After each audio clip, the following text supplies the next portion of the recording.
Kia ora, New Zealand. Welcome to Sweet Shane Live. My name's Matt Drake. This is episode 188, and I'm joined by my... Wait a minute, I'm not. I am on my own this evening. Morgan has decided that the internet connection in Ohau, where he is at for this weekend's tournament, is so bad that he's not going to try and join us, which is fair enough because when that internet connection goes, we can barely get any signal at all, and it would be just quite annoying. Unfortunately, we also are missing producer Tom tonight. He is also sick, which is no good. So Tom, hope you get better soon, and hopefully this stream all goes well. I'm back on the technical end as well as the presenting end, so we shall see whether it's a success or whether it's a complete disaster. I can already see that the chat is huge. So let's get on with the show. We've got a great show for you tonight. First up is our guest tonight. Jake Brennan joins us. Spoiler alert: he won the Xtreme at the weekend and played incredibly well. So we'll be talking to him very shortly. And he's very kindly agreed to stick around and keep me company whilst we go through some news, some upcoming tournaments, some announcements that have been made, as well as help me through this week's Discdle, and also go through the upcoming events and power rankings. Which I've got some things I want to talk through on power rankings about how they've changed slightly. More on that a little bit later. Jake also said that he's got a bone to pick with me on it and wants to talk to me about that later, so that'll be interesting. But anyway, let's get on with the show and welcome in our guest tonight, Mr. Jake Brennan. Good evening, Jake. Hang on one second. I think this is our first technical issue of the night, but hopefully you might need to unmute yourself if you can. Classic, isn't it? What an I intro. think that's more my fault than anyone else. Chat, let us know if we do have any technical issues as we go, and I'll do my best to fix them as we go. Well, first up, good evening. Thank you so much for joining us, Jake. How are you? Good, thank you. Good, thanks. Thanks for having me on. Excited to be here. Now, you're actually not too far away from Morgan and the guys doing the tournament this weekend. Right now, I mean. That's right. Yeah, I'm streaming to you from the Marlborough Sounds. My folks have got a little batch down here, and I'm at my little brother's 30th birthday party. So they've got like accommodation. It's called Waitara Bay Lodge, and they've got 30-year-olds sort of renting out the lodge with this weekend. So it's going to be pretty crazy down here. Oh, right, fantastic. Well, many happy returns to your brother, yeah, have a fantastic weekend. You normally live in Auckland, is that right? Yep, based in Auckland now for the last 3 years. Mm-hmm. Excellent. And you have made the trip to Tauranga last weekend, but I mean, this is the first time I'm meeting you, and for many other people, it might also be the first time that they have that they've met you. So, talk us through a little bit about how you got into disc golf. What did you do? When did you start playing? How was your kind of journey into getting into the sport? Sure. So, my story is probably the same as a lot of people's in New Zealand. I got into it over lockdown. And actually in that time, I had my arm in a sling, so I was playing left-handed to start with. So I spent the first like 6 months playing left-handed, and then I switched to right-handed. And I could only throw backhands for the first, well, arguably until now. So, probably still can't even throw a forehand. But yeah, so I just started playing every day since lockdown, and that probably lasted a couple of years. And then I just, still carried it on because it was just an awesome thing to get into. And did you... Yeah, and the community. Absolutely. And you found a group of you in Auckland that you kind of went round and played with most of the time? Yep. Well, actually, I started really getting into it in Dunedin with the Dunedin club. So that's what I consider like my home club people, like that way. But then after I moved to Auckland, it was actually like on the first day that I moved to Auckland, I just showed up at one of the leagues one night, and then I just bumped into a few guys there, and I was just like, hey, how you going? And then we just all started playing together, and we just started playing together every week, and out of that came a group that probably a few people know around New Zealand. We call ourselves the Parked Rangers, And that, essentially that's how the Park Rangers sort of started up. It was just a playing group in Auckland, and I was sort of part of that group. And it's just been, I know, it's just been real sweet, like having a group of buddies to just go out and throw discs with, and Yeah. yeah, do that Where's stuff with. what's your home course in Auckland? My new home course is called the Oh Orchard. yeah. Yep. That's the closest course. So if anyone plays that, that's such a Mm-hmm. sweet course. And Simon's done like a real good job of souping up the course and getting the tee pads all good. And like, as Simon does, he always like extends holes in more places and makes it harder and harder to Yeah. birdie, which is Yeah. cool. So yeah, it's getting more and more challenging, but yeah, really nice course. Fantastic. Fantastic. And you mentioned that your left hand, you had your left hand, you had your right arm in a sling. Is that right? So you were throwing left-handed. Yeah, And have you carried on any of the left-handed throwing, or was that just whilst you're? sort of. No, I tried to throw a disc the other day left-handed. It's like, no, it's just weird. It's I just know. strange to rotate the body I that know the way, feeling. and you can't get your Yeah. timing right. But no, just all right-handed now. Yeah. Yeah. And you said your game is predominantly backhand based. Yeah, well, for a while there, my forehand was a bit of a joke. Like people would every time I was kind of like the James Conrad All right. of Yeah. disc Won golf. a I kind of tournament, I'm kind of, like if you're in lucky. New Zealand version of it. Anyway, but every time I like lined up a forehand, people would just laugh, and I'd laugh back, and I'd be like, I'm not trying to impress anyone. Then I'd switch to backhand and throw that. But yeah, honestly, I've worked quite hard in the last like 6 months, the ability to like throw a Mhm. forehand in the gym, just doing exercises and stuff.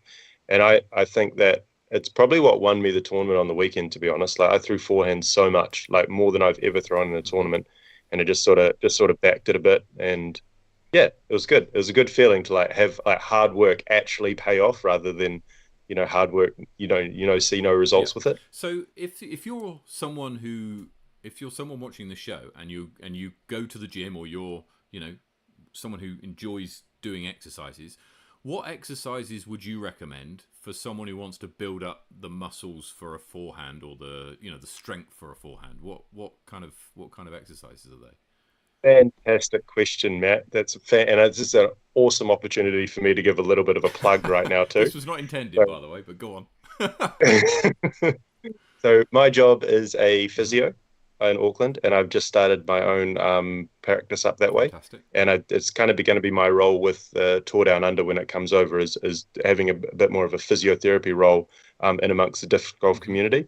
But essentially, with a lot of shoulder, like I see a lot of shoulder injuries, is people having quite a lot of weakness through their rotator Okay. cuff, particularly in sort of like an outer Is range that what movement. happened to So I did Eagle lots of when like, he tried that 360 forehand and his shoulder popped? Is that what we're talking yeah, about? yeah. Well, he dislocated his shoulder, so you would assume there would probably be some rotator cuff issues Right. there when he did that, and he'd probably have to do a lot of rotator cuff strengthening on the way Sorry. So back. your But rotator cuff. Where would I find this rotator cuff? Is it? oh, good. Sorry. So I don't know if this So is. rotator cuff is just essentially a group of muscles that stabilize your shoulder joint and they help it rotate. Okay. So the stronger your rotator cuff is, it sort of decreases your chance of injury. And if you injure your shoulder, like a dislocation, it's highly likely you've injured your rotator Okay. cuff. But anyway, to put the technical stuff aside, it's sort of strengthening your shoulder in weird Hmm. positions, essentially, and getting it rotating. So I use a lot of bands and I use a lot of like body weight exercises to sort of strengthen the Yeah. shoulder up, and it's been really good. Yeah. Excellent. So you is it more kind of not machine based kind of exercises, but more like free band using bands and free Yeah. weights and stuff? I prefer that. I think there's a place for like machine weights in Hmm. rehab, but essentially if you're training for a sport such as disc golf, I think body weight and banded exercises are probably a bit better and a bit more sport Hmm. specific. And essentially you can do them anywhere. Like you can attach a band to a tree and use it as like a warm up slash Yeah. exercise. So I think that approach is far more better. Yeah. Yeah. Yeah. So you've got because of your background, I would imagine stay pretty injury free yourself. Well, yeah, I try to. I try to. Yeah, I think so. I can sort of work on my own body and yeah, do things that I would consider that would keep me injury Hmm. free. And to be honest, it's hard sometimes around the course when people like start talking about, oh, I've got an ache in my shoulder, and it's like, well, this is what I do for a job, and I kind of want to hand them a business card, but Okay. maybe it's not the right time. Well, But what's yeah, the name of the practice? it's called Waitata Physio. Waitada Physio. Okay, So and there's yeah, you've got a Facebook page or a some form of Facebook social group page, that people can get to. Instagram, and Mark DeKeeve has just now made me a Google profile on there, so you can check me out on there. Fantastic. Fantastic. Yeah, Excellent. So if you're in Auckland and you want some physio and you want someone who knows what they're talking about with disc golf in mind, then Jake is the person to speak to. Now, when you turned up at Tauranga, had you played this course before? I was just having a look at your PDGA profile before to see your past performances. Didn't play it last year. Have you played this course often, or is it yeah. fairly new one for you? I think I've played one tournament there before, maybe 2 or 3 years Yeah, ago. yeah. I've got it here. Yeah. And Fourth then in 2022. Yeah. yeah, yeah. And then of course Tauranga is not too far from Mm. Auckland, so a couple of trips that the Park Ranger boys did is we sort of drove down there for the day and played the course a couple of times leading up to that tournament, but I haven't played in a Yeah. while. Yeah, so that course changed a little bit, some good changes, I Hmm. think, some longer changes, which made it more exciting. And obviously, those courses grew in a bit. But yeah, I'd say I had a little bit of an idea of what kind of disc golf that I was going to be Yeah. playing.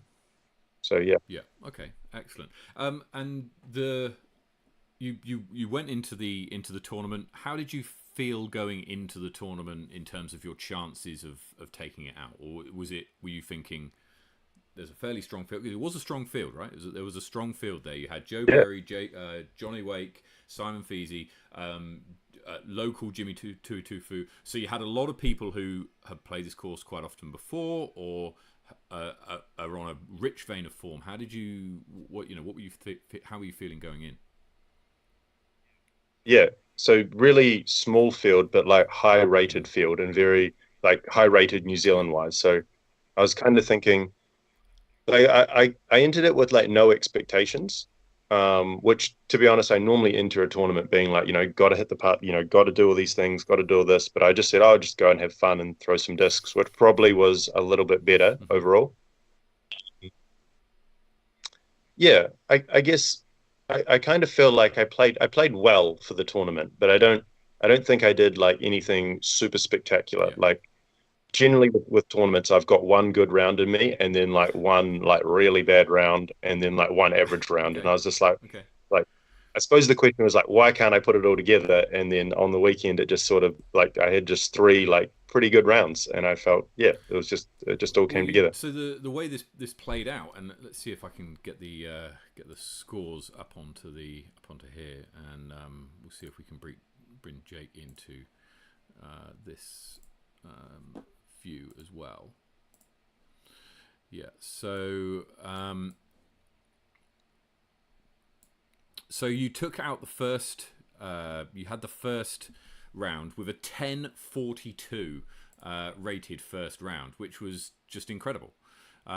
You had a Mm. lead, I think, over Jimmy by 9 strokes.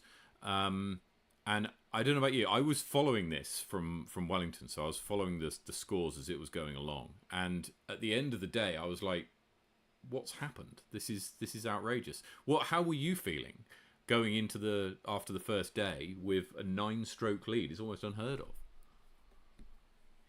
Yeah, yeah, it is a little bit unheard of, especially for me. But if you look at the Waitawa results from a couple of weeks ago, like I've just got a really good case of playing a really good round on the first one and then just bombing it on the Oh second. right. So I knew 9 strokes, or I think it was even like 11 over like Joe and Johnny, who I was probably more nervous about. I was like, Johnny's probably still going to catch me, isn't he? He's probably going to get it. It was a really interesting one because you had this 9 stroke lead, and then round after the second round you pretty much held on to it, right? You're pretty much in exactly the same position going into the final round. and I want to talk a little bit more about cuts and how they were applied in this tournament. I think it's a worthy conversation to have, and I'd love to get your views on it. But that aside for the moment, going into the final round, knowing, hey, I've only got 18 holes, or sorry, 20, was it 20 holes? It was 22, holes. I think. I've only got 22 holes to go, and I've got essentially, what lead did you have then? About 9 strokes, 10 stroke lead at that point? Yeah, I think so, yeah. What were you, were you thinking, I don't need to attack here, I can play a little bit more conservatively, or were you or did you have a that game plan of going, this is how I'm just going to play the hole, and it doesn't really matter how me or anyone else is playing? Yeah, so I guess I had to get a bit of a game plan of what I was going to do. Like I laid up a couple of times, which I probably wouldn't normally lay up in that situation. But if you look at the scorecards, like my front nines through all 3 rounds, I think first one I was like 1 down through, or front 11, sorry, I was like 1 down through the first 11 on the first round, and then on the second round I think I was like 5 over through 11 or something like that. So my front 11s were just absolute trash, and then for some reason the back 11 just all made sense to me, and it was sort of, yeah. So it was kind of like a round where I was like, oh, it's going to be another one of these bomber rounds, and then it just all came together in the end. So I don't really know. It just felt good. It was a good feeling. For people who haven't played the course, how was the back 11 different from the front? Honestly, probably it's a little bit longer. So there are a few holes, yeah, probably a few more exposed holes on the top field, which gets a little bit more wind. Okay. So I suppose you can turn things over and things can get away from you, whereas the back 11 seems to be a little bit more sheltered, and a bit more tighter. So yeah, that'd be how I'd differentiate the two. Yeah. Okay. Sweet. Well, I mean, it was a absolutely fantastic performance, and to get and to end up winning by 10 strokes, and it being fairly easy in the end by the looks of it, and you still outscored everybody in the final round. But that 10.42 first round, got to be pretty happy with that.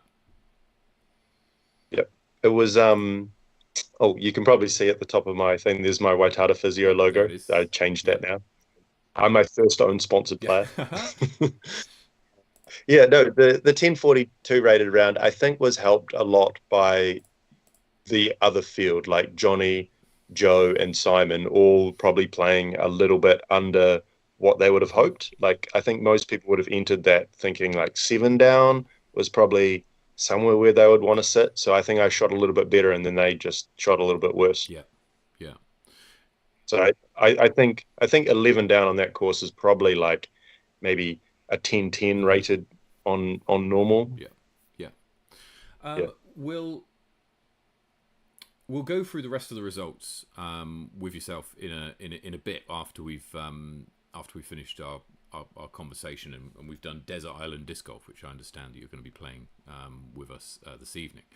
But I wanted to just ask you from your perspective, and I mean, it didn't really affect you directly, and that was that this is the first kind of tournament of this scale, certainly of I guess importance, if you want to call it that. It was a major, so it was the first tournament of this scale that had a cut where a significant number of people wouldn't play the last round. Now, we've had tournaments in the past where you get like a Super 6, where the top 6 players overall go and play another 6 holes. And that's more, I mean, I'm not a huge fan of them myself, but I can understand why people want them as a bit of a showcase for everybody else to kind of show off the top 6 players, and that's fair enough. But this one's very different. I mean, people didn't come back on the third day if they missed the cut. So now, before the tournament began, you knew that there was going to be a cut in place. I mean, it was well advertised in the tournament notes. It would have been talked about in the caddy book, I'm sure. What were your thoughts on it? Did it play? Did it have an effect on how you approached the tournament, or were you thinking, that's the line I've got to, this is my new target? Or I mean, by the time the first round was over, it wasn't really going to be a concern. Mm.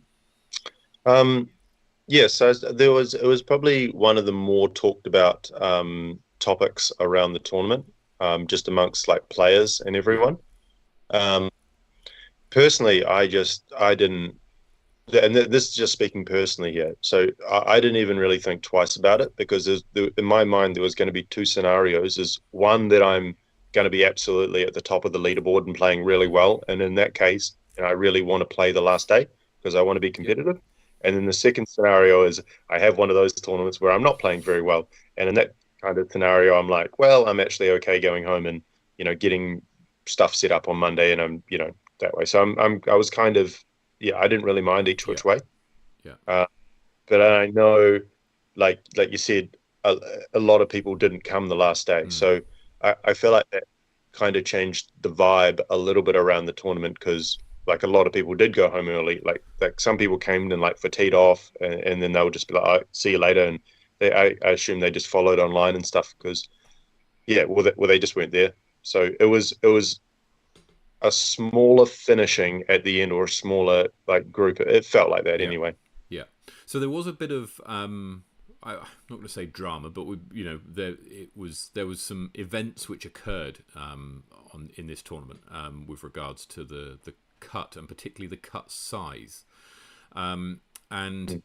this was something which you know some people have reached out to me and wanted to know my thoughts and talk about it. So I mean, so for people who perhaps weren't there, and Jake, if I'm getting anything wrong, please correct me on this. The initial size of the MPO field was 11 players, and Mm. the decision was that those 11 would get cut to 8 after the first 2 rounds. However, 2 people dropped out fairly close to the start time, and then we had an unfortunate DNF as well, which brought the field down to 8, which would essentially mean that everybody would progress to the everybody would progress through the cut, which I guess isn't really what the cut was initially designed for, and so the decision was made, I think, at a time after the tournament had started, for the cut to be 4 players in MPO, and then those 4 spots were then extended to a different division. I'm not sure which, but is that how you understand it playing out? Yeah, yeah. In summary, yeah. And I'm just to clarify, it wasn't only MPO. It was other divisions that were told later that their divisions would be cut as Yeah, well. yeah. So No, so every division knew that there was going to be a cut in it, mm, and prior to the tournament, and yeah. that's something that needs to be advertised as part of the competition manual. So I'm not surprised that that was advertised as it was. Mm, yeah. My opinion of that, are you asking? Yeah, I mean, I guess the conversation that I think is worthwhile having in New Zealand is how do we make cuts work in the future that perhaps is a way that is seen as being, so you don't have anybody going away disgruntled perhaps at what's happened.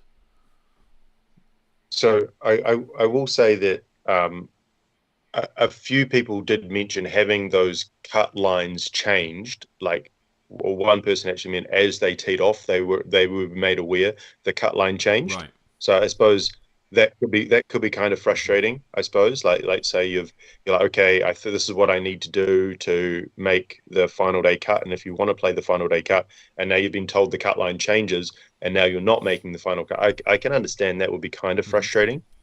Um, yeah, I don't know. It's a tricky one. Like, I kind of get why they do it, like so that finishes earlier, so that you can like travel Mm-hmm. home and things Yeah. like this. But yeah, yeah, I don't know. What are your thoughts on it overall? Did it? How did it Uh, look from an so out like I not being don't there? think that the cut is a bad idea, and I see the point in doing it in tournaments where you have 300 people competing, and you want to reduce it down to a day's worth of people, or if you want to reduce it down to a single course, right? So you might, if you've got 280 people, you probably need 2 courses to play that, to get them through, to get everybody through on a day. If on the final day of a 3 or 4 round, preferably 4 round tournament, you want to reduce that to 1 course, so that you've got, yes, you've got more time logistically to do pack-ups and stuff, but also from a tournament director and spotters and tournament running perspective, it's a lot easier to run out of 1 course than it is to have eyes on 2 courses being played at the same time. So I see the benefits to a tournament director for having a cut where that's the case. But we're talking about there reducing a field of 280 down to 140. Now, and what I'm talking about there is divisions of that size, right? So you have an MPO division that's maybe 200 people big that gets reduced down to 100. And so the cash line is nowhere near the top, right? If you're someone who is vying to go for the top, then fair enough. But where there's a cut line that's quite near the top, that doesn't feel like it's got the same kind of purpose.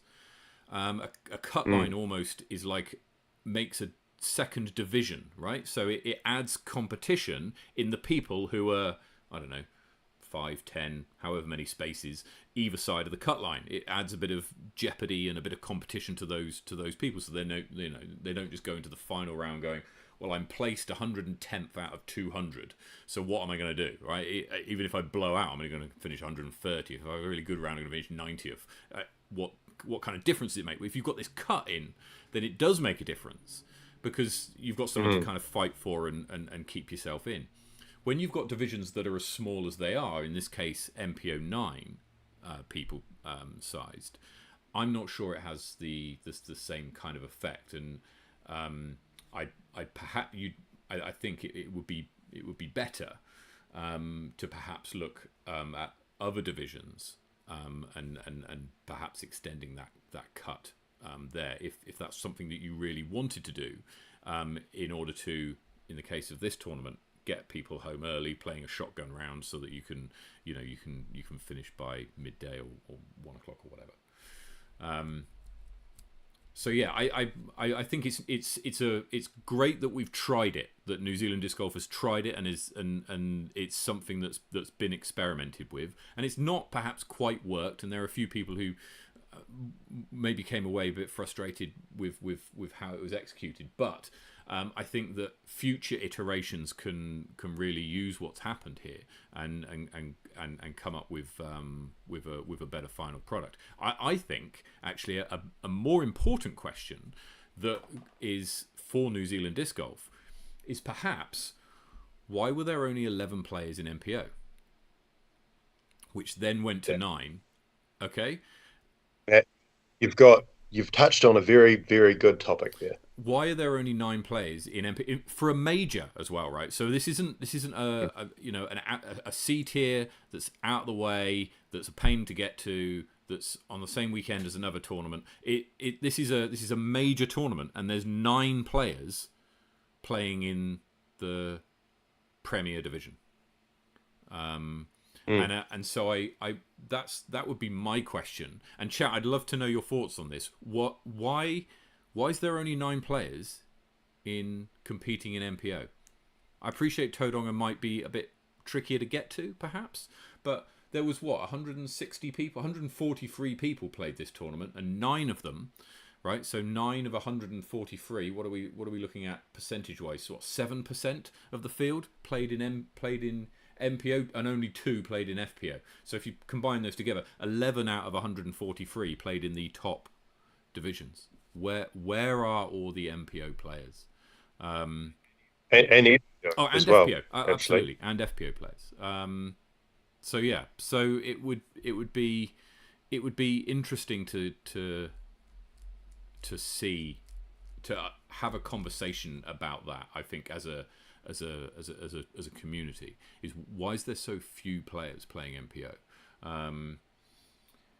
Let's go through some of the other results if you like, and we might be able to answer some of those questions perhaps as we go down. So Michelle Simpson takes out FPO over Michaela Kerr. Good result for Michelle. Really kind of put the hammer down in the first round, and then sort of cruised by the end. So very well done to Michelle. In MP40, Mikey Yu wins this by 3 strokes. So agonizing. I'm Jung is one of the old farts in our the old farts is the parked rangers group that I'm in, if you like, and so we were cheering on Jung from Wellington, and he was within 1 stroke. Close, wasn't it? It was within 1 stroke with I think 2 holes to play, and then I think there was a two shot swing. He was over Mikey at one stage as well, wasn't he? He was tied. He was over him. Certainly at least tied at some point. Okay. So I mean, we were cheering Jung on because he started a bit slowly but sped up, and Mark Dakiev finishes on the podium in 3rd. MA1, big field here, 26 players. Josh Pratt finishes on top with a 12 under par, and just checking, MA1 played the same layouts as MPO here. Yeah, you did. And that's something that we often see is that scores at the top of the MA1 division wouldn't necessarily be that uncompetitive in the MPO division. In this case, 12 under from Jake would be enough to give him 2nd place. So I don't know, and I'm not picking out Josh in this instance. I'm not picking on him at all. I'm simply saying that, you know, had the player who finished top in MA1 decided to play MPO, then they would have finished 2nd had they shot the same scores. Now there's a different dynamic going on perhaps on an MPO card compared to an MA1 card, you could argue, with varying pressures. He's going to be playing against other people on the same card as him who are all shooting the same score rather than maybe a few shots back. So that which might affect the way in which people play. Ty Engelke coming in 2nd with a 4 down, and Joel Way in 3rd. FA1, Hannah Edmonds wins by 8 shots over Charlotte Dunkley. And in MA40, James Sutton wins by 4 shots over Steve Scarborough and Dwayne Goodman in 3rd place. I was kind of half following this division because we had Wellington's Phil McLeod, who was had a bit of a fight back. He was required after the first round, but nonetheless, a good performance by James Sutton. He's another Park Rangers boy. Is he one of the Park Rangers? Is he? Excellent. He's another one of the Park Rangers. Oh, well, it was a bit of a clean sweep for you guys then this weekend. Yeah. FA40, strong division here, and Kath Headley gets the win with 2 final rounds, 8.92 and a 9.10 rated rounds in for her tournament. Finishes on 2 under, 10 shots clear of Amy Whitmore, Laura Backer in 3rd. MA50, Chris Kingsnorth and Steve Lawson had a playoff with Chris Kingsnorth coming out on top. Steve Lawson fighting back in the final round with a strong 9.33 to push the playoff with Chris.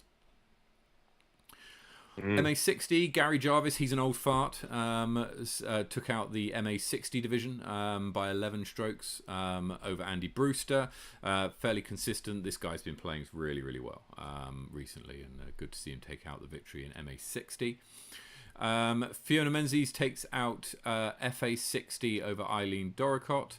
And in MA2, Mitchell Kite wins with 9.15, 9.43, and 9.11 in MA2. So very good, very well done to him over Paul McKernan and Hayden Kite, presumably related. MA3, James Dean wins with 4 strokes over Daniel Prendergast and Troy Robertson. And in FA3, Yu Zhang takes this one out over Lacey Ann Sims and Libby Darrick. And finally, in MJ15, Bailey Gardner wins by 9 strokes over Max Jobert. Mm. So, so Jake, I'd like to. Oh, that's the wrong screen. There we are. I'd like to know a little bit more. What are your thoughts about playing MPO and why there's perhaps so few players in MPO?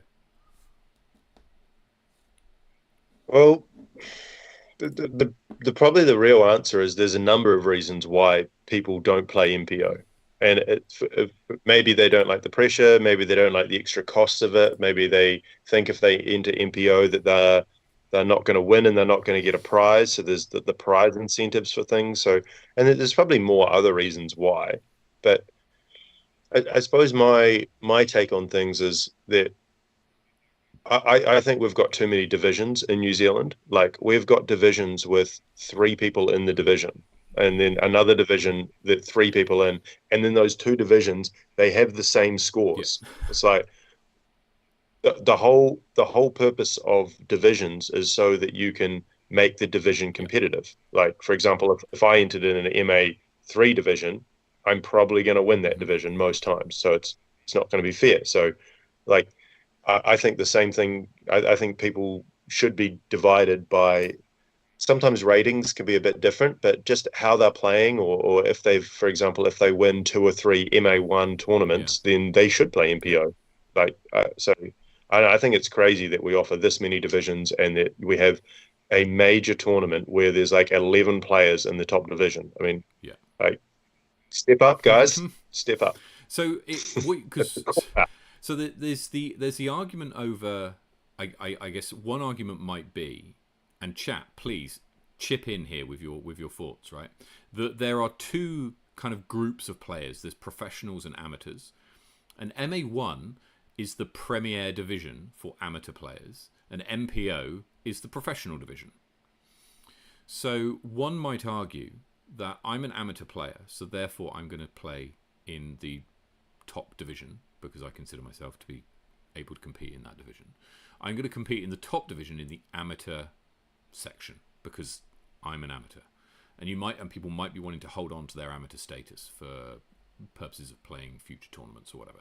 What are your thoughts there? Because you can play an MPO and just decline the cash, right? Or just go to the next person down, who will be very grateful for it.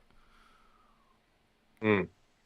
Yeah, once again, that's another reason why. And they're all like, I can't say it's not a valid reason. It is. Like, for example, if they want to go to World AMs, like, why don't you play in the amateur division, get the amateur prizes, and still go to World Mm. AMs? Like, that's totally viable.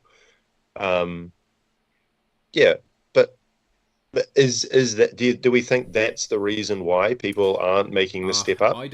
I don't think so. I don't think so. I don't know the Uh, reason, yeah, but I don't think it's that.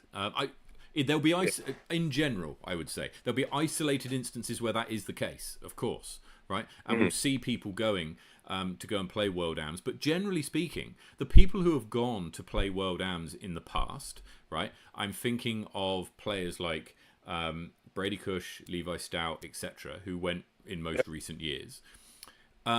And mhm, next year Johnny Wake's going, right? They're all players who play in MPO already, and just declined the cash until they were their tournament was done with, and then they could move on. We've actually got Josh Pratt in the chat, and he said my main issue with MPO is it costs $20 to $40 more when playing 10 to 15 events a year adds up. Now that's a fair point, right? Because if you're playing 10 to 15 events and it's say $30 more, you're paying $300-400 more each year to enter tournaments. And you might see it as, and you might be able to recoup some of that money. And Josh would have recouped some of that money had he played in MPO this time round. However, he'll probably come back and say, well, that's not a guarantee, and not going into it is you can't yeah, kind of put on that. It's interesting how the pricing, how the structure of uh, entry fees goes, where you see this that AMs pay less than pros do, generally speaking, to enter tournaments, and I think that's an interesting one. Would would it change the dynamic if everybody just paid the same then? I mean, I don't actually know too much about it. Maybe you could could tell me, but would it?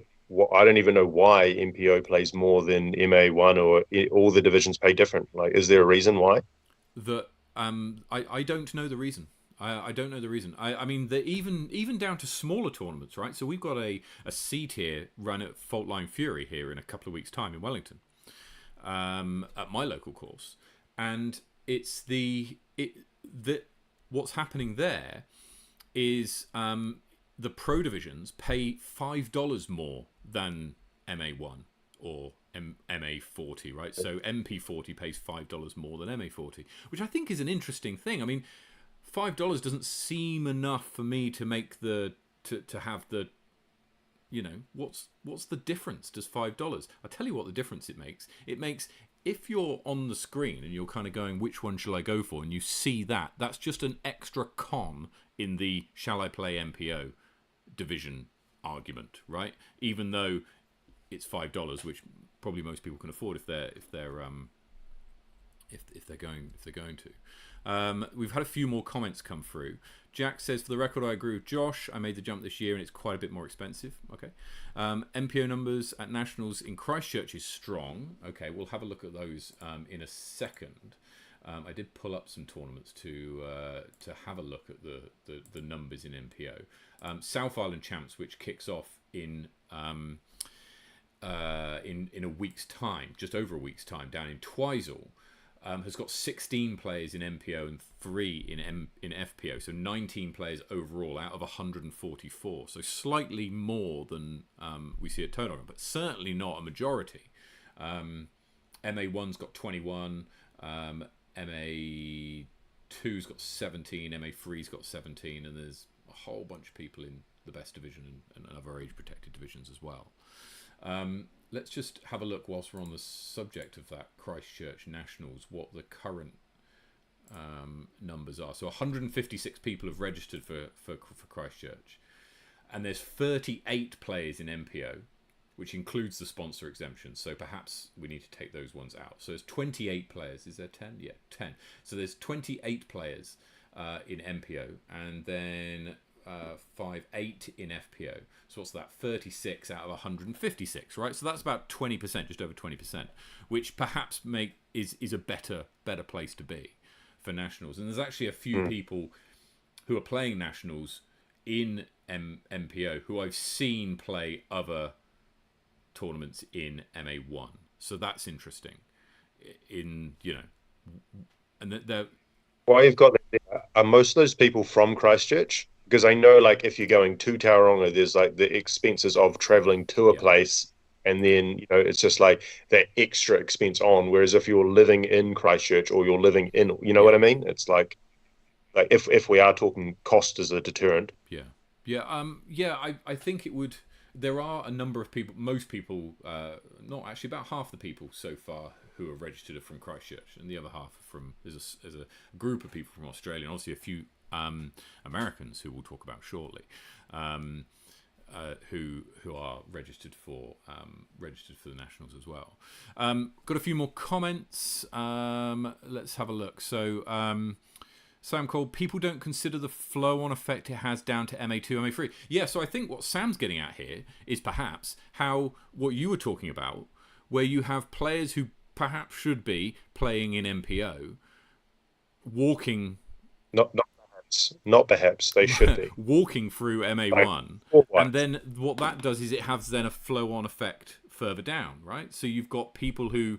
perhaps they'll see the people playing MA1 and go, well, that guy's playing MA1, I've got no chance, so I'll play MA2, and then that happens again down to MA3.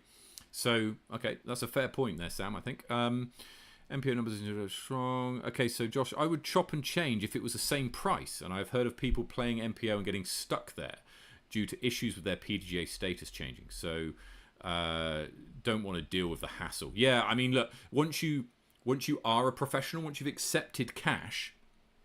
Okay, so let's just be clear about the rules here. Once you've accepted cash, you are a professional in the eyes of the PDGA. Okay, even if you've accepted $5 for finishing 25th at a tournament, right? You're a professional as soon as you've accepted prize money outside of leagues. Now, if you wish to play MA1, so Jake, for example, if you wanted to play MA1 in the next tournament that came up, I'm just going to see whether you'd be allowed to. You would currently be allowed to play MA1, right? And that's because your rating is below 970. It might not be after this weekend, or rather in the next update, which will be the second Tuesday of November. Because your rating's below 970, you can play an MA1 despite having a professional status. So for most people, and I think someone might talk about this a bit later on, you can chop and change if that's what you want to do. So Ewan says, not speaking for every TD, but when I've done MPO as more expensive than MA1, it's to directly build the pro payout. Okay, that's fair enough. That's if people are playing an MPO, it's probably because they want to either deliberately want to go and win cash, or because they want to play in the top division. The argument here actually from a number of people might be that you might find you get more people signing up for MPO, and so therefore a bigger pro pot if the prices were the same. If the price for MA1 and an MPO was the same, you might find that actually the total pot is bigger. Obviously, with a bigger field, you need to pay deeper. Top 40% normally need to be, is who you pay out. So with more players, more people get a payout. New Zealand also doesn't have a whole lot of high caliber players, says Ben Willake. How many 970 plus players are there in New Zealand, which is the recommended minimum rating for MPO? I'll just take a look at that, Ben, whilst we're on the phone, not on the phone, because I think we can check this. There's not many. You're right. There's not many, and there's even fewer when you consider. Let's go to here. So are you saying, Matt, that if you can play MA1, you could always also play MA2 and MA3 as well? No, MA2 and MA3 have got different rating cutoffs, right? So MA1 is... What's the rating off the top of my head, I don't know. I know MA40 because that's the division that I play in. I know MA40 is 920 and MA1 is 970. Mm-hmm. But I think that they have a... it does go down. So I think MA3 might be like 875 or something like that, and MA2 is probably something like 910 or something. I don't. Someone will correct me, but that's roughly what it is. Ewan says we just don't have the numbers or sponsors to offer a worthy prize. Otherwise, especially at smaller events with 9 or less MPO. Yeah. I only half agree with that, Ewan, because this was a major, right? This was in the second tier of importance in terms of tournaments in New Zealand, right? It's not, if it's not nationals, it's one of the next two most important ones. And so I would argue that if there's any, Louis just corrected me then, MA2 is 935, MA3 is 900. If there's any event where we should see more people playing in it, because there's a chance for a bigger payout and there are bigger sponsors, etc. involved, then it should be at a major. Steve Lawson says maybe having a flatter pro payout structure, i.e. pay deeper down, could help. Maybe, Steve, but I think, and I might be wrong on this, that the PDGA actually recommend what payouts should go to each player, right? So there's a spreadsheet you can download off the PDGA website that says, and you put in the amount of pro purse you have, you put in how many players there are, and it tells you how much to give each player in first, second, third, fourth, etc. So you don't. I agree. Perhaps a flatter payout structure might be a better incentive and be a better fit for New Zealand, but I'm not sure it's something we can do.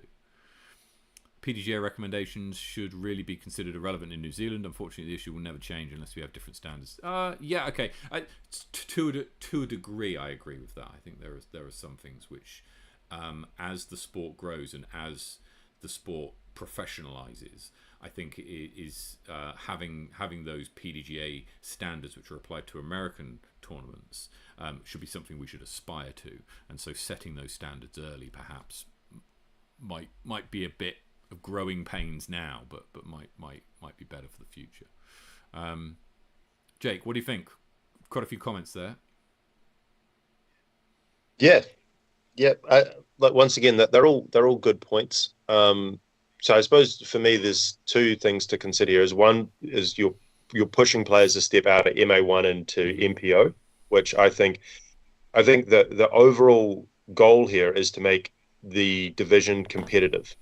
Yeah. It's when division there's a problem. So once again, I use the example. If you put Johnny Wake, Simon Feasley, Joe Berry, myself, we go down to MA3, like, that's not going to be competitive for them. So what's the point of this? Like, you're entering a division that knowing that you're probably going to be first, second, or third.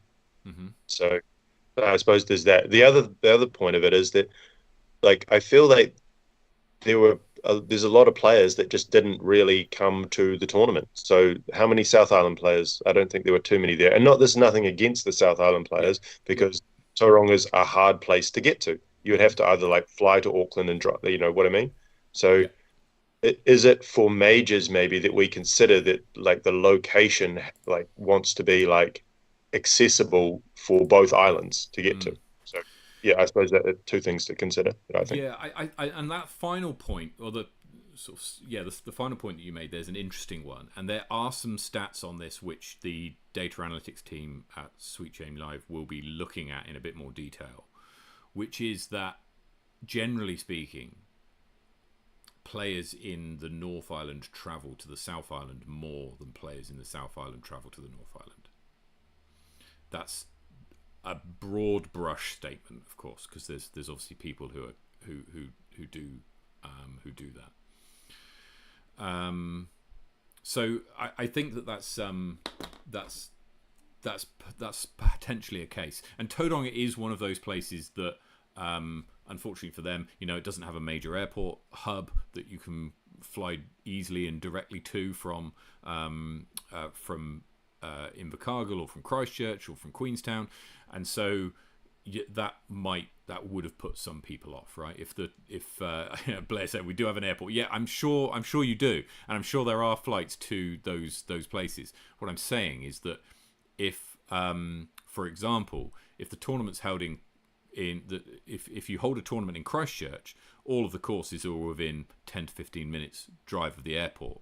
Majority of them anyway, and some of the eastern ones might be a bit more, but even so, as long as you don't hit rush hour, you're probably no more than about 20 minutes, half an hour from them. Invercargill is so small, and has and you can fly to Invercargill from most cities in New Zealand quite easily.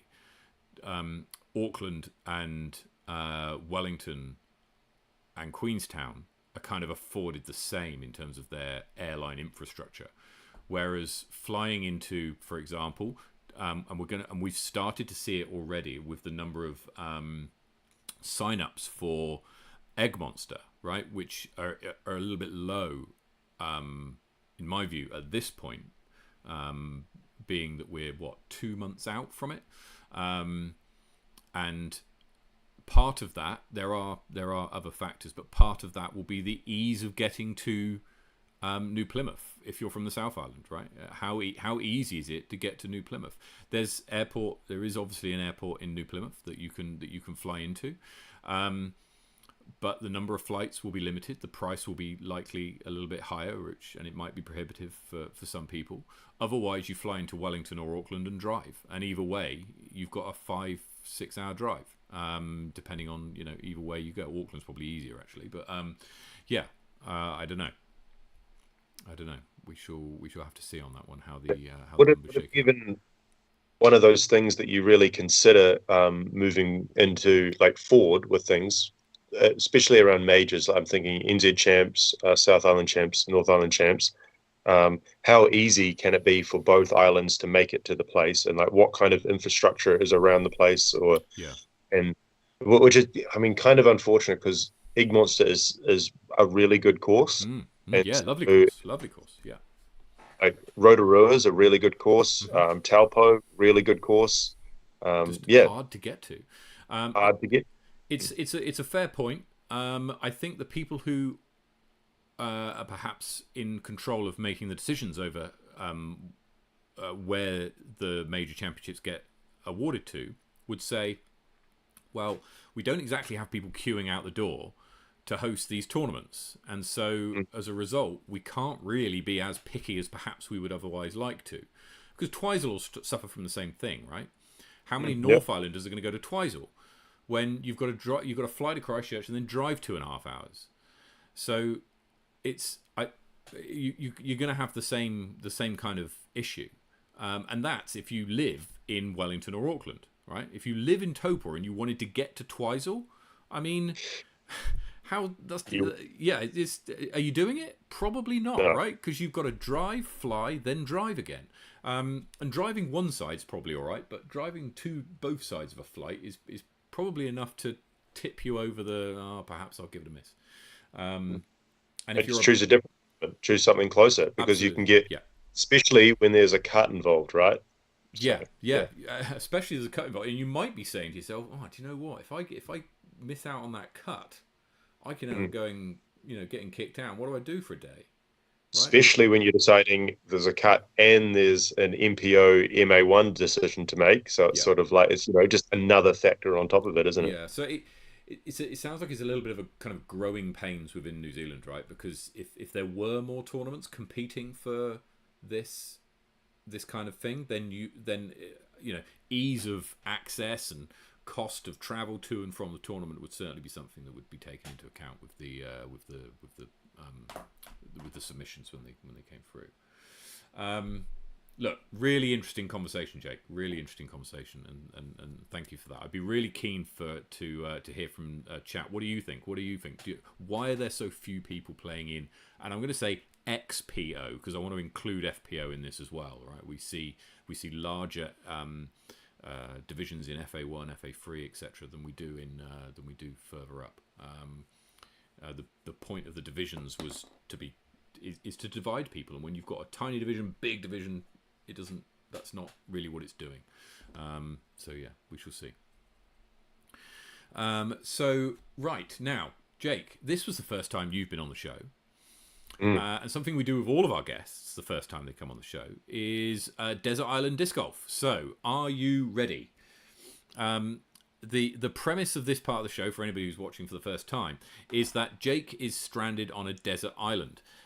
He has, fortunately, there is a disc golf course on this desert island, and he has been stranded with 3 of his favourite discs and 3 of his favourite card mates. Now, his card mates can be anyone he likes. They can be real people, they can be fantasy characters, they can be living, they can be dead, they can be seasoned pros, they can be people he knows. So, Jake, first of all, your discs. I don't know if you've got them. You probably don't if you're an event as you are. But if you've got them for the camera, then great. But otherwise, don't worry. Your 3 discs that you would take to your desert island. Okay. So my driver would be a destroyer, my mid-range would be a buzz, and then my putter would be a tui. Oh, okay. So some pretty popular discs, not anything too out there. Pretty, destroyer is probably the most popular driver in the world. It is the most popular driver in the world. The buzz is arguably the most popular driver in the mid-range, and tui is a very, very popular putter here in New Zealand. So what? The reason why they're the most popular is just because they're such good discs. So talk us through them very, very briefly. Why do you like the Destroyer? It's really easy to get. It comes in lots of different plastics. I like it. Yeah, I don't know. It's just who doesn't do you have a range? Like a really flippy one and a really overstable one? Because the issue, it's a blessing and a curse. Sometimes destroyers can be a little bit unpredictable out of the box as to where on the stability spectrum it lands. And so, do you have flippier ones and less flippier ones?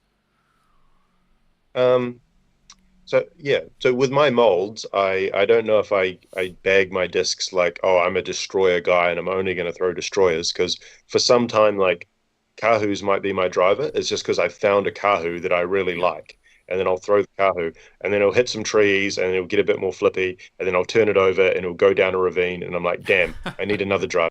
So then I go hunting around through my disc stack and through discs, and I'm like, oh, I like this disc. And it might be, it just so happens that it's a destroyer more than that, or sometimes it might be a ballista that'll be like my driver for that tournament. But every tournament I play, it'll be a different driver. Right, okay. Excellent. The buzz, Pretty standard, same kind of answer. Yeah. And Tui, I think Tui's just a fun disc. Like if you go to a wooded course and you're going to take one Yeah. disc and it's a short Yeah. course, Tui's probably like the pick of the Yeah. discs. So Yeah, no, I agree. I think for a heavily wooded course, I'd probably take a Tui. I don't really throw any RPM, so yeah, and used to putt with a Tui years ago. So yes, very good. And who are your three card mates who would be playing the course with you? I'm going to get ripped out a little bit Okay. for this, but my first one would be Paul Paul Macbeth. Macbeth, excellent, good. No, very popular choice. Good. The Yeah, goat or just not? I don't I know. think he can play. Yeah. Has he peaked? Has his career peaked? He's a dad Yeah, now, yeah, right? yeah, yeah. Oh, and yeah, Yeah, he's as I sure. can from first hand, your career does tend to go downhill after briefly after having children. But yeah, not it's not a bad thing, of course. I love my kids, but like the that's going to happen. But okay, who else is with you and Paul? We'll stay on the. Man, so they're all going to be dads actually. Second one's going to be Simon Lizotte, Excellent. Yeah, good, lovely. and then third one I'll throw Simon Feasy on there, just for Excellent. Just because he'll probably show them to a thing or two about some of the shots. I'm sure there'll be yeah. some. He'll tell them how to throw their shot. It'll be good. Excellent, excellent. That's absolutely fantastic. Simon, Yeah. Paul, and yourself. Brilliant. Right, and we're going to do our Sweet Chain Safari. So it's 18 quick fire questions. The first 9 is a family-friendly front 9, same 9 questions to every person each week, and the back 9 is the Safari back 9, different questions each week, and take the form of a this or that, and it's quick fire. So here we go. What's your name? Jake, What's your PDGA number? 15 something. I'd have to look it up every time I Okay. play. Where were you born? Greymouth, Where do you live now? How many Auckland. years have you been playing? 4. Your favourite course? Spa Your favourite Park. disc? Your Buzz. favourite MPO player? Simon Feasy. Your favourite FPO player? Christian Tatar. Excellent. Excellent. Okay, so the following take the form of a this or that. So here we go. Mountains or sea? Mountains. Ball golf or disc golf? Disco. Morning workout or evening workout? Evening. Europe or USA? Europe. Backhand or forehand? Backhand. Forest or woods? Sorry, forest. Forest. Forest or woods? That's the same thing. What am I saying? Forest or ball or You mean- golf course? Wooded. We're going wooded. Wooded over golf. Discraft or Innova? Discraft. Nationals or Tour Champ? What is the difference? What? Nationals Champ if or me. or Na- the Tour Champ? Nationals. Okay. Nationals. And Yeah. are you running it or are you laying up? Look, I laid up, so I think I'm a runner guy, but probably lay up sometimes. Excellent. Fantastic. Thank you so much, Jake, for answering those. Now you're going to stick with us, hey, for a bit, as we go through a bit of the next kind of things. Now we need to do a duck race. I don't know if you've seen this before. Morgan has, I don't know if I've got the information exactly of what the winner gets. They've got a let's have a look. This is for the third spot in the spicy quiz, right? So if you get this spot, then you are entered into the spicy quiz, which is a kind of pub quiz crossed with eating hot chili sauce kind of affair, if you can imagine such an event existing. And then the winner, however they decide that, most questions answered with least amount of sweat on brow or something, then goes and gets a spot at the Wahitapu Skins match, which is really the hot ticket for this weekend. So you want to make sure that you're at that, because there's a lot of cash on the line. So here we go. We're going to try and do this. I hope I've set this up right. Here is our duck race, Jake, and it's going to be 20 seconds. So none of this 10-minute marathon that we had last week. This is 20 seconds sprint for the line. Look out for your name if you're entered. And here we go. Excellent. And so we've got James in the lead, and Andrew's there, Arn on the inside line. Who's this coming through with the Viking horns? This is Jack, Kelvin, Andy making a dash. 3 seconds, 2 seconds, 1 second. Go, Look at Andy! this on the outside lane, and the winner is Andy. So congratulations to Andy for taking that out. And that's our duck race. Right, there you go, Morgan. I've done my bit for you for this weekend. Hang on a minute, let me get rid of that duck. That's annoying. Right, let's have a look at Discdle now. Jake, did you say that you'd played Discdle before? Never played Discdle. Okay, so let me just grab this a minute. Okay, so the way this works is that you've got to guess a disc, and then we put the name into here, and then it's going to tell us whether we've got the right manufacturer, whether we've got the speed right, the glide, the turn, and the fade. And so we'll go for it. So give us a disc to start off with. Let's go Tui. Okay, so, and I also meant to say, only certain manufacturers are in here. So Discraft, Innova, Castoplast, MVP, Axiom, and the Trilogy brands are in it. You haven't got RPM in there. It's not mine. This isn't a me thing. Although it's brilliant. I wish it was, but this isn't a me thing. This is someone in the States, and so we play it. So who? Go. Say again. Buzz. Let's go with a Buzz. Okay, lovely stuff. Right, let's go Buzz to kick us off. Right, so what have we got? Now, it's the right manufacturer, which is a fantastic start. It's the right manufacturer. So we're after Discraft. The fact that this has got a black background and not a yellow background means that the speed is more than 3 out from being a speed 5. So the speed is greater than... It's a speed 9 or above. It's got a higher glide than the Buzz. It's got a higher turn, and it's got a higher fade. So a Discraft disc... I want to say something like a Scorch, because that's like a speed 10, but it's got like the -2 going on. Yeah. Should we go with that? Yep. Go with yep.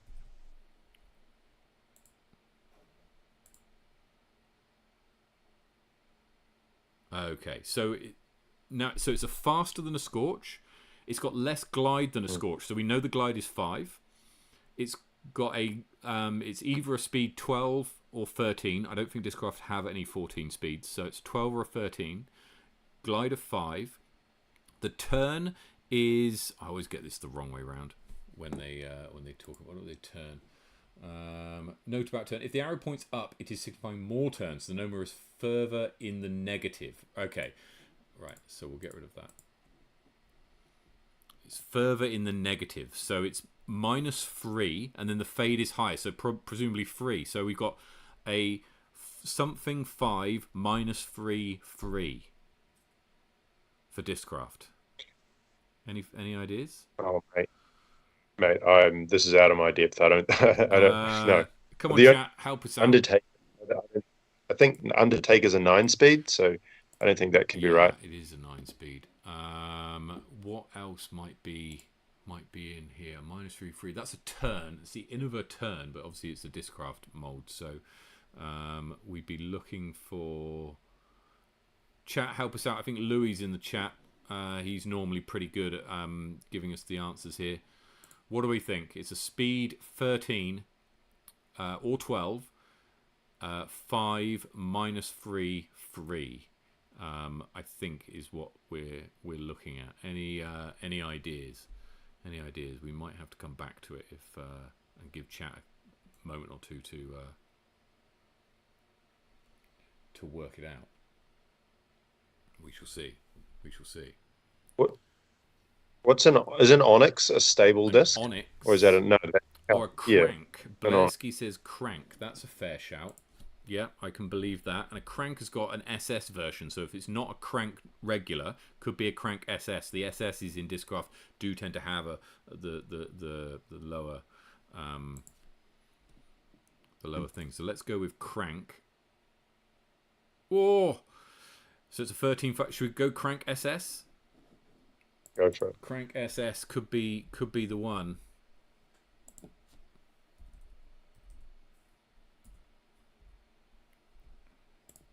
Crank SS, getting it in 4. Have we got it? No. There it is. I'm in the way. But if we have a look at that, hang on a second. Whoa. I am slightly in the way of the tick, but it's yeah, you can see there. We've got everything except, so it's a 13, 5, -3, 2, but we're after a -3, 3. Any guesses from the chat? We might have to come back to it if we're not sure, because I have got no idea. Crank was a hell of a guess. Let's see. I mean, what other drivers do we know? There's a Thrasher or something like that. Thrasher? That could be. Let's have a go. I don't know the speed on a Thrasher.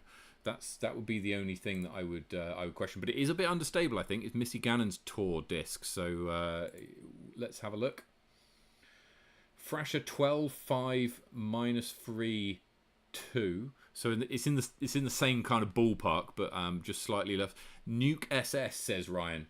This might be it. Nuke SS. This is one of my wife's favourite discs. A Nuke SS. Here we go. There it is. Congratulations, Ryan, getting it in 6. Nuke SS is the correct answer. So very well done, and very well done, Jake, for getting the buzz off the bat. It makes it a lot more easy if you know the manufacturer. Trust me on this one. Right. Okay. Let's go to the next thing.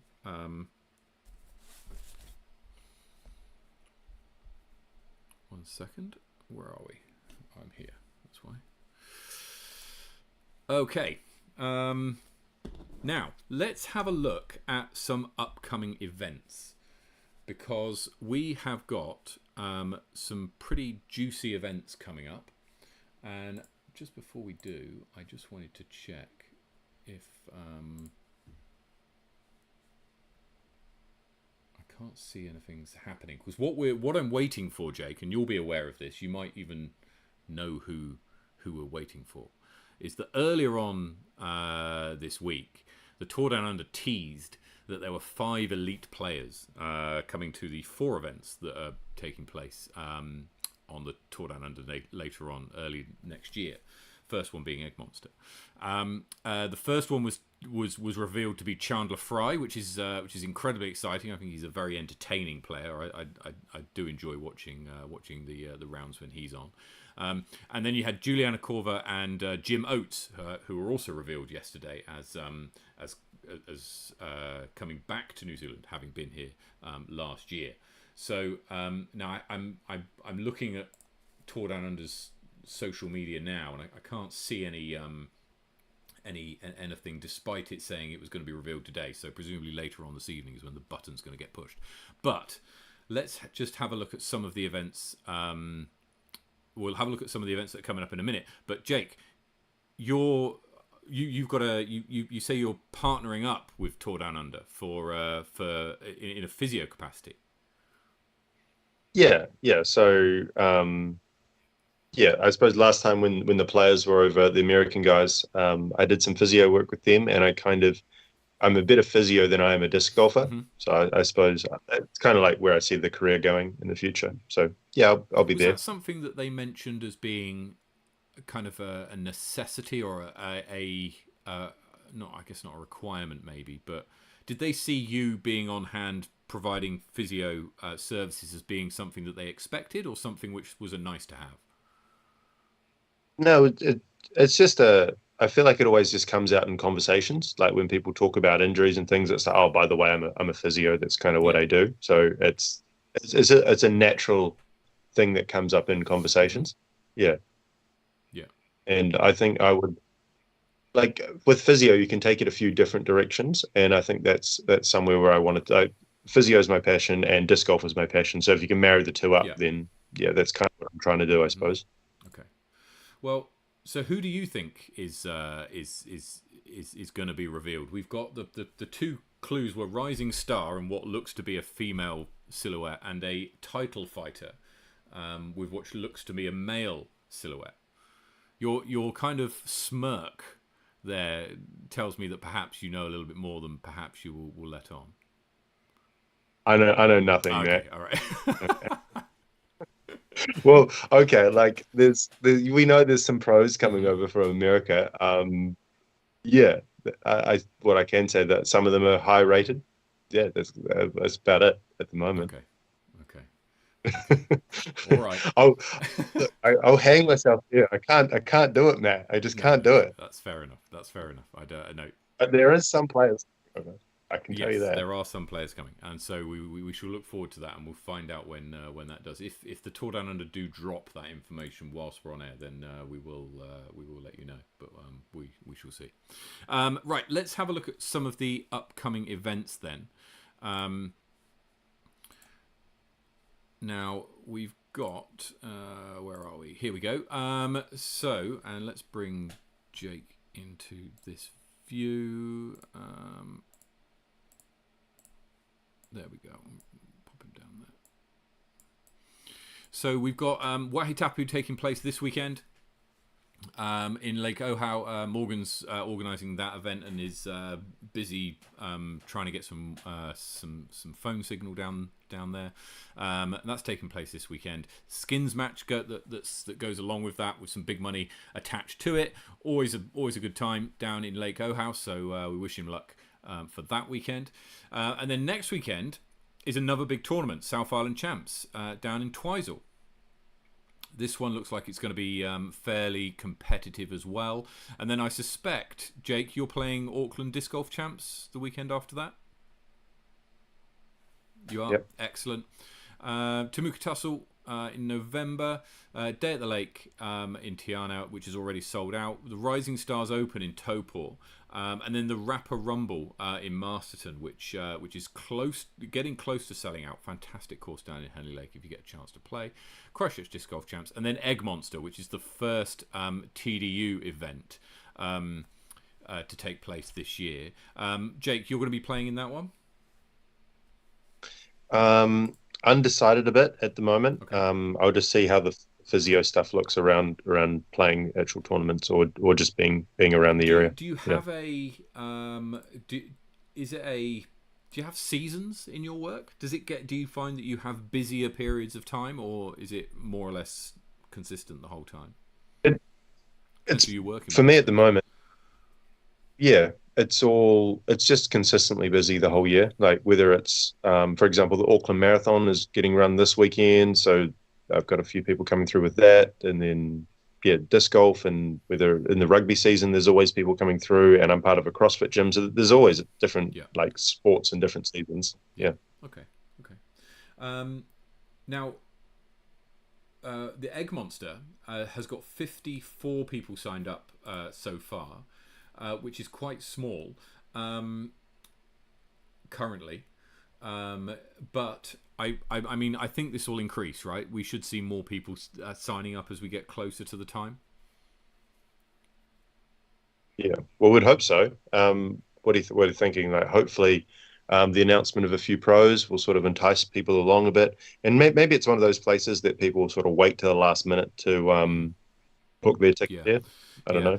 It's unfortunately on the same weekend as a tournament run in Woodville by Ryan Kitto, and so there's a lot of people who will be playing that tournament, and for a lot of the people who play that tournament, it's like there's no way I'm giving this up, right?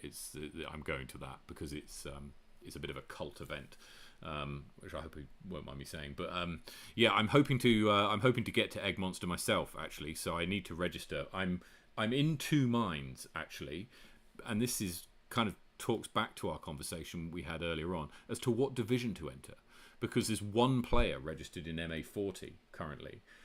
There's 5 in MP40 and 7 in MPO, which I expect to get bigger. And really, they're my choices. So I don't know which division to play in. Now, I'll get beaten handsomely in MPO or MP40, right? But I don't care about that. I mean, I'm not too worried about finishing last in a tournament. That doesn't bother me. But what I do want to do is I want to play with people who are good.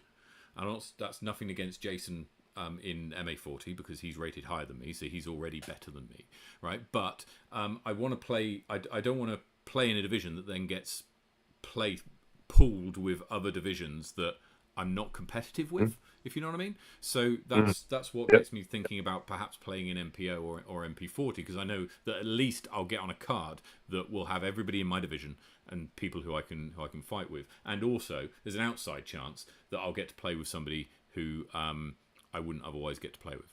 So that's a conversation I'm having with myself currently as to what division to play in there. I think a lot of people have that conversation with themselves, and like just you bring up like, oh, I get to play with people that I want to play with. I mean, you enter the division that you want with people that you want to play with, right? Yeah. That should be a major consideration of it. That's right. Yeah. And if all the old farts were playing and they were all in MA40, I'd jump in MA40 because you want to. We're all more or less the same rated, and it's very competitive between us, and so you want to, and they're my mates. So that's great when that happens. I just want to be competitive with my mates, which is, I suppose, in my opinion, what disc golf should be about. Then we've got the NZDG Open, which is in the third tournament TDU event, which takes place at the end of January, and then Nationals down in Christchurch. And Jake, presumably you're making the trip down to Christchurch for Nationals. I plan to be there for that one. Fantastic. Yeah, I intend to be there myself. I haven't registered yet, but I've got to get around to it at some point. Then a whole host of different tournaments that are upcoming. The Southern Smash, the registration for that opens on Sunday. So head over to Disc Golf Scene on Sunday night if you want to get involved in the Southern Smash. I believe there's limited number of spots available, and it's normally a pretty popular tournament as well. So you might need to be quick if you want to get yourself in to an entry there. Right. Now, let's have a look at some power rankings, shall we? Because, Jake, you have moved up quite a bit in your power rankings. These are the MPO power rankings. So what you're seeing now for people who are watching is this is a draft of a new site that we are launching probably early next year, and power rankings will form part of it. So you'll be able to go through the power rankings and you'll be able to search for people's names, and you'll be able to sort through, and if you want to put show more people on the page, then you can do that, etc. But anyway, the power rankings for now. The big movers this week are Jake Brennan up 7 spots to 9th. Simon Feasey and Tom McKay move up 1 spot as well.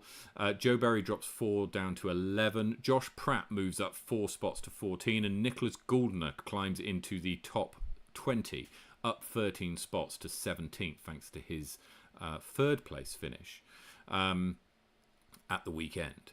Now, Jake, you said you had a comment to make on power rankings. So let's hear your comment. I may be able to answer it with an update that I have on power rankings as well. But let's hear what you wanted to say. Matt, I have absolutely nothing constructive to say about it. It's actually just there was one point on the power rankings that you put Henry Pearson above me. Oh, and did I really? Is that just don't ever do that again, because that caused major kerfufflement within our relationship. So okay, just stay away from that. So via the search function, Henry Pearson's currently ranked 43rd, down 10 spots from this last weekend, and you're in 9th. So that's we've got I hope he's watching that. So I hope Henry's watching. You've got some gaps between you right now. Now, there, as I said, there has been a change to how some of the power rankings have kind of been calculated, and it was brought in, this change, because in large part of the way in which the tournament this weekend was run. So I'll give a brief. I'm going to nerd out a little bit here. So apologies, Jake, and apologies to everybody else. I'm going to nerd out a little bit on power rankings. The power rankings work as follows. This is how it used to work, right? It takes everybody who plays in the same event, is the same gender, and what I mean by that is either has an M or an F at the start of the division, and is and plays the same layout, and it ranks all of those players for a particular tournament, right? So it says if you played MPO and MA1, it doesn't care that you played MPO or MA1 if you played the same layouts. Often MA1 will play like the same layouts as MPO, and so for the purposes of power rankings, they all get put in. Then what it does is it looks at what's called a dominance value. And the dominance value is what eventually the rankings are ranked on. Right, so in this instance, Levi Stout has a higher dominance than Johnny Wake, has a higher dominance than Francis Orange, etc., all the way down. And what it does is it takes the dominance values of everybody that you competed against and works out a new dominance value based on a calculation taking into account the dominance values of all the people that you beat and that you lost to. Right? So, for example, Jake, if you this weekend had played against Levi, Johnny, Francis, Jacko and Sebastian and beat all of them, then your dominance value would have a massive bump, right? Because you've beaten people who already had a higher dominance value than you. And in some cases, Levi's dominance value is quite a bit higher than everybody else's at this stage.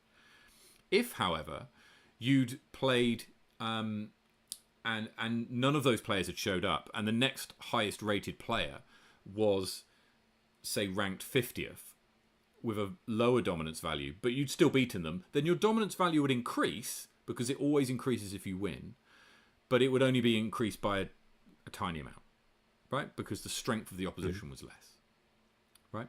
So that's how it used to work. Now, because of this cut that went in, I can't do it based on event layout and gender, or event gender layout, I should say, because if you finished 5th in MPO, you played 2 rounds of a layout. If you finished 4th in MA1, you played 3 rounds of the same layout, but it was a different layout configuration. So what do? How do I do it? Do I rank just the people who made the cut and then everybody else as a different tournament, or do I do something else? And in the end, what I settled for, and this is the way it's done now, is I take the average rating for everybody and group them by gender, by event and gender. So then what you end up with is it doesn't matter what division you're in. MA3s are competing against MPOs, and we trust the rigor, if you like, and the stability and the accuracy of the PDGA rating system to rate somebody playing a blue layout in MA3 as similarly with someone playing a gold layout in MPO, for example. Okay? So if you shoot 900 over a gold layout and 900 over a blue layout, you'll be ranked the same when it comes to the power rankings. Okay? And then it does the same calculations that it does after that. So what that's happened is I've gone back in time and corrected for all of those changes, for doing it by average rating, so that what we've got now is based purely on a historical average ratings, which has meant that there's been a few changes. And so if you watch the show from a couple of weeks ago, you'll see slightly different power rankings, but it will be consistent from now on. And also it's future proofed, right? Because the ratings aren't going anywhere, and split by gender and event is quite easy to do. So it's a lot more stable now. Now, generally speaking, it's not had a big change, right? The people at the top are still at the top, and I like to think, and I hope that the power rankings are still pretty accurate as to you know, who is where, etc. So yeah. Just gonna flash over to FPO, because there is a change in FPO at the top, and what it's meant as a result of all these changes is that Alison Tweedy is ranked number 1.